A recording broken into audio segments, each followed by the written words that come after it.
सर्व दत्त परिवारास साष्टांग प्रणिपात. दत्त माझा मी दत्ताचा. श्रीपाद श्री वल्लभ चरित्र अध्याय 12वा. कुलशेखर वृत्तांत. श्रीपादराजम शरणम प्रपद्ये. श्री सुबैया श्रेष्ठी कितीतरी नवीन विषय सहजपणे समजावून सांगत. त्यांच्या सांगण्याने ऐकणाऱ्यांचा आत्मविकास होत असे. ते सांगत असत की श्रीपाद श्री वल्लभ साक्षात व्यंकटेश्वर स्वामीच आहेत. कलियुगात तेच कल्की अवतार धारण करणार आहेत. साधारणपणे कालगणनेनुसार कलियुगात 4,32,000 वर्ष आहेत. परंतु सांध्र सिंधू वेदाप्रमाणे कलियुगात 5,000 वर्षाचा काळ लोटल्यावर सामान्य प्रलय होऊन सत्ययुगाची स्थापना होईल. या संबंधात ब्राह्मणांनी सांगितलेली माहिती श्रेष्ठींनी सांगितलेल्या माहितींपेक्षा निराळीच होती. श्वासाचा आयुष्याशी संबंध. कलियुगामध्ये कलीची अंतर्दशा 5,000 वर्षात संपते. त्यानंतर थोडा काळ संधिकाळ असतो. त्यानंतर कलियुगात सत्ययुगाची अंतर्दशा प्रारंभ होते.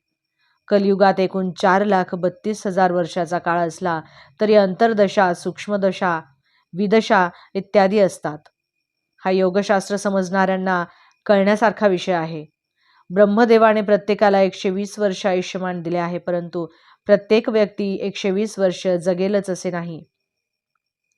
120 वर्षात किती श्वास प्रश्वास सामान्य स्थितीमध्ये घेऊ शकतो तेवढे श्वास प्रश्वास दिले आहेत. मन चंचल असणारे, रागीट स्वभावाचे, घाईघाईने धावणारे, सदैव दुःखात अथवा उदास असणारे, दुष्टपणाने वागणारे लोक आपला श्वास कमी वेळात संपवून टाकतात. सर्वात कमी श्वास प्रश्वास घेऊन कासव 300 वर्ष जगतो. अत्यंत चंचल स्वभावाचे माकड अल्पकाळच जिवंत राहते. श्वास प्रश्वास घेताना आपली सर्व इंद्रिये चांगल्या अवस्थेत असावयास हवीत. योगीजन वायूचे कुंभक करून श्वास शरीराच्या आतील भागात फिरत राहील असे करतात. यामुळे कितीतरी श्वास शिल्लक राहून ते दीर्घकालापर्यंत जीवित राहतात. मनुष्याच्या शरीरात जीवाणू परिणाम क्रमाप्रमाणे बदलतात. श्रीपादचरित्रामृताच्या पारायणाचे फल. 10 वर्षापूर्वी असलेले शरीर आता सारखे नसते. जुन्या जीवाणूंच्या ठिकाणी नवीन जीवाणू जन्म घेतात. नवीन शरीर भाग जन्मतो त्याप्रमाणे प्राणशक्ती सुद्धा अनेक बदलातून जात असते. जीवनदायक नवीन प्राणशक्ती निर्माण होते. रोगट जुनी प्राणशक्ती नाश पावते. त्याचप्रमाणे मानसिक शक्ती सुद्धा अनेक बदलातून जात असते. जुने भाव बदलून नष्ट होऊन नवीन भाव निर्माण होतात. नवीन जन्मलेल्या मानसिक गोष्टीमध्ये दैवी शक्ती, दैवी कृपा प्राप्त करण्याचे सामर्थ्य असते. त्याद्वारे मन, प्राण आणि शरीर सुद्धा होऊ लागते. श्रीपाद श्री वल्लभ चरित्रामृतासारखे ग्रंथ साक्षात परमेश्वर स्वरूप आहेत. या ग्रंथातील प्रत्येक अक्षरामध्ये सिद्धशक्ती, योगशक्ती अंतर्निहित असते.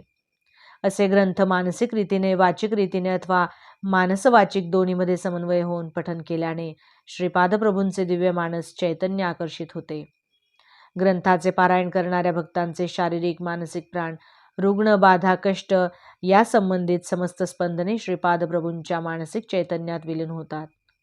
तेथे ते शुद्ध होऊन दिव्य अनुग्रहपुरीत स्पंदनांच्या रूपाने साधकाकडे परत येतात. अशा परिस्थितीमध्ये साधकाला इहपर सुखाची प्राप्ती होते. सत्पुरुषांना अन्नदान केल्याची फळे. ग्रंथाचे पारायण केल्यावर कमीत कमी 11 सत्पुरुषांना जेवू घालावे अथवा त्याच्या खर्चा एवढी रक्कम दत्तक्षेत्रामध्ये दान करावी. सत्पुरुषांना भोजन दिल्याने साधकाला आयुष्य लाभते.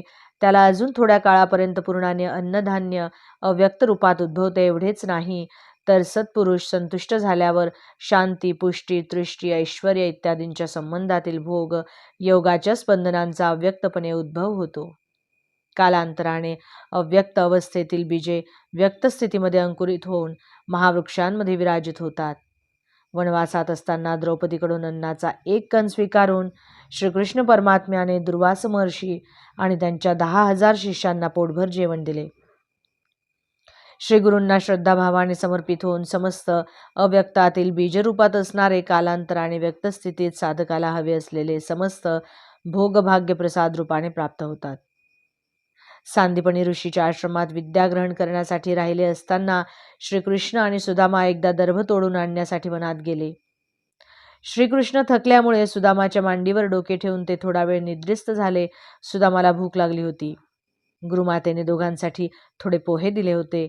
ते तो श्रीकृष्णास न सांगताच एकटाच खाऊ लागला. झोपेचे सोंग घेतलेले श्रीकृष्ण झोपेतून उठल्याप्रमाणे आवारून म्हणाले, सुदामा, भूक लागली आहे.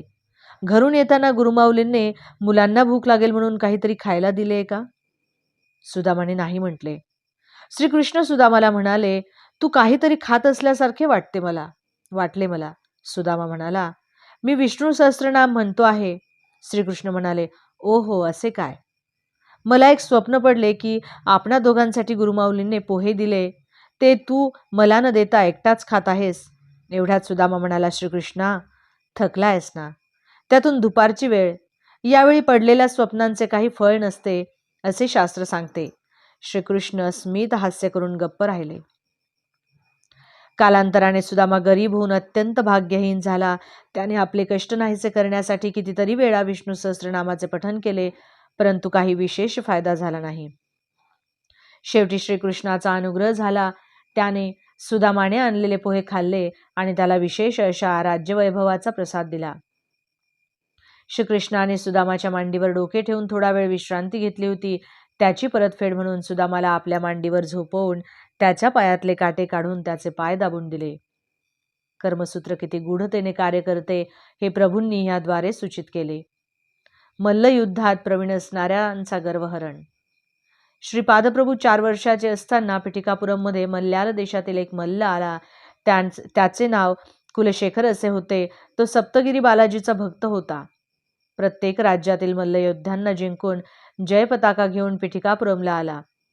पिठिकापुरमच्या मल्लयोद्ध्यांना आपण कुलशेखराकडून मार खाऊन अपमानित होणार असे निश्चित वाटत होते.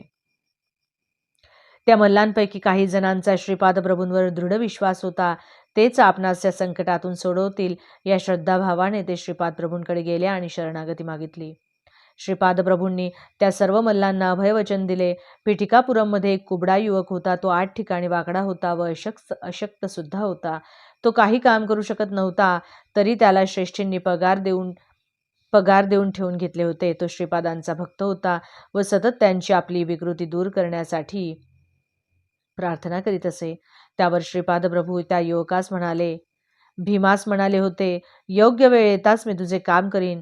श्रीपाद प्रभू त्या मल्लांना म्हणाले, आपला भीम आहे ना, कुलशेखरांसमोर जाण्यास तो योग्य आहे. भीमासारखे आपल्या पाठीशी असताना आपणास काय भय? भीमाची श्रीपाद प्रभूंवर अढळ श्रद्धा होती. ठरल्याप्रमाणे भीम आणि कुलशेखराचे मल्लयुद्ध सुरू झाले. अनेक लोक हा अद्भुत सामना पाहण्यास जमा झाले. कुकुटेश्वराच्या मंदिरातील प्रांगणात मल्लयुद्ध सुरू झाले. कुलशेखराच्या प्रत्येक माराबरोबर भीमाचे शरीर बलवान होत होते. तो ज्या ठिकाणी भीमास मारित होता त्याच ठिकाणी तितक्याच जोरात त्याला मार लागत होता. कुलशेखर थकला. भीमाचे कुबड जाऊन तो बलवान झाला. कुलशेखर श्रीपाद प्रभूंना शरण आला. श्रीपाद प्रभू म्हणाले, कुलशेखरा, मानवी शरीरावर 108 मर्मस्थाने असतात. या सर्वांचे ज्ञान तुला आहे. भीमाचा केवळ माझ्यावर विश्वास आहे. मीच त्याचा रक्षक आहे हे ज्ञान त्याला आहे. तू अहंकाराने फुगला आहेस. आजपासून भीमाची सारी दुर्बलता तुला देतो आहे. तुला अन्न वस्त्राला कमी पडणार नाही. तुझ्या शरीरातील प्राणशक्ती घेऊन भीम अत्यंत बलवान झाला आहे. तिरुपतीला असणारा मीच आहे. कुलशेखराला क्षणभर श्रीपादांनी श्री व्यंकटेशाच्या रूपात दर्शन देऊन कृतार्थ केले. श्रीपादांच्या लीला अचिंत्य आहेत. त्यांची करुणा प्राप्त करणे हाच आपल्यासाठी एक मार्ग आहे. श्रीपाद श्रीवल्लभांचा जय जयकार असो. दिगंबरा दिगंबरा श्रीपाद वल्लभ दिगंबरा. अवधूत चिंतन श्री गुरुदेव दत्त.